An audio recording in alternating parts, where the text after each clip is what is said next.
So far we've looked at why meditate, like why bother meditating, the sort of outcomes you're going to get, what meditation is. Let's now have a conversation about how do I go about doing it. Now there are multiple different ways of meditating. What I'm going to recommend is the tool that I find works best for me and what I've found best for literally hundreds of people I've coached this in terms of what works and what doesn't. First of all, it's a minimum of 10 minutes per day. So minimum 10 minutes per day, ideally in the morning. Why 10 minutes? But it'll take you a minute or two to settle into the meditation or the relaxation. It'll take you about a minute to come back out of it, which leaves you about 8 minutes or so in the middle when you can start getting benefits. You can certainly do it a lot longer than that if you'd like to. And what you might find is as you get more and more into meditation, you'll like to do longer sits if you like, that you'll get benefits from, but 10 minutes is enough. So it's 10 minutes, and ideally that's 10 minutes in the morning. And I say ideally because before you get into the content and the heat of your day, it's important to do it in the morning when you haven't completely start stressing out about all the things that are happening. So 10 minutes, ideally in the morning, so you'd get up, you'd wake up, maybe go to the bathroom, maybe have a quick cup of coffee just to be alert enough. You don't want to be falling back to sleep. You want to have it as close as possible to you waking up in the morning. Now, for some people this is very possible. For some people it's more challenging. If you've got young kids at home, for example, it might, when you've got to get them off to school or get them off to daycare or whatever you're doing with the kids, that could be challenging. So you're doing it that 10 minutes as close as possible to when you wake up, where you do it. Now, it's ideally, again, I'm giving you the way it works the best. You do it at about the same time and about the same place. Now, you may have the luxury of being able to set aside a meditation space at home. It might be like somewhere downstairs, somewhere like in a comfortable chair that you really like, that you can use regularly as your meditation space. You might have a small meditation blanket or a meditation bell or something there that makes you feel like that's your meditation space. That's fine. It could be at home. It could be somewhere outside, which is really ideal. If you're somewhere in nature, if you're lucky enough to be somewhere in nature, like on a nature walk, a beach walk, a mountain walk, there's something about nature which helps meditation work better. Of course, there's weather conditions that can prevent that, but outside's also an option. Another option is doing it in your car. Now, before you laugh, I've recommended this to stacks of people, including myself. You might need to drive to work or drive to somewhere in the morning. All you need to do is plan to arrive 10 minutes earlier than normal, and you can sit in your car, like somewhere in a park or a parking lot, somewhere close to work. You can pull off the road, you don't hear too much traffic, and you can listen to your meditation.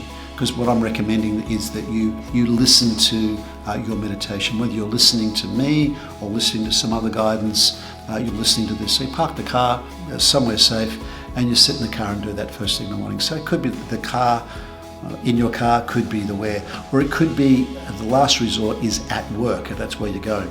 You can find a quiet place at work, like a quiet room.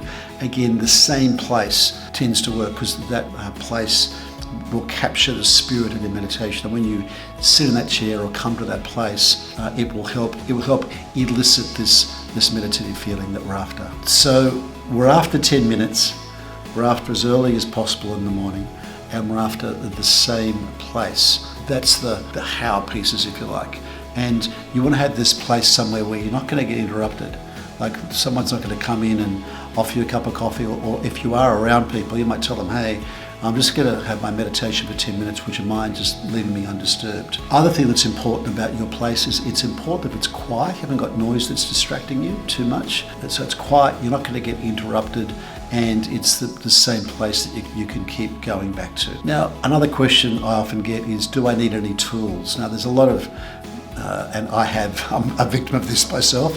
I've bought many meditation tools. Now, you can use tools. Some people like using a candle, for example. They think they sit down, they light their candle, and it's the look of the candle and the smell of the candle that begins helping them feel like they're getting into meditation. Other people like having like a small meditation blanket, like something like some of the nice Buddhist maroon meditation blankets can be quite nice, just to put over your legs and feel comfortable. Other people like using like a small meditation bell, like they can ring with a gong just to start at the beginning and end it. Pick whatever tools work for you. I'm not anti-tools at all. I sometimes use tools, sometimes don't. I've got prayer beads where I often meditate with Buddhist prayer beads. I often use a bell. often use a candle.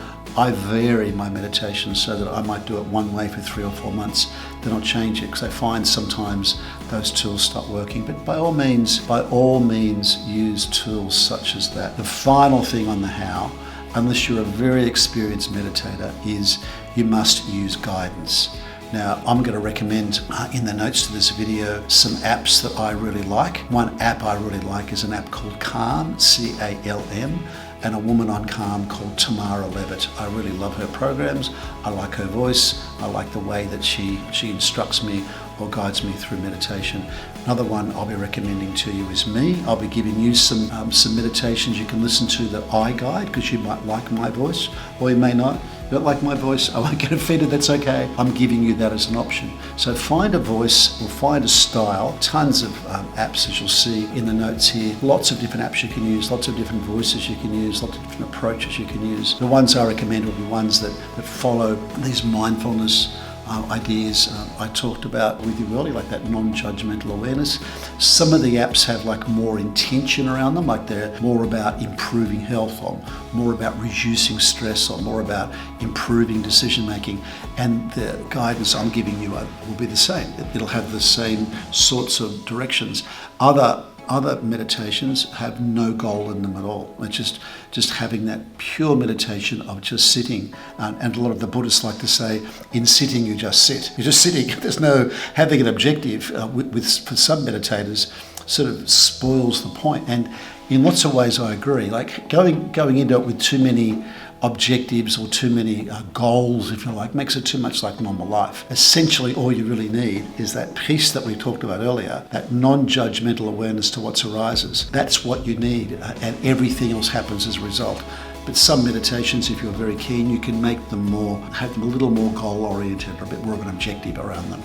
So that's some ideas on how to meditate. So you're setting aside a morning place, you're setting aside 10 minutes, doing it in the same place at about the same time every single day.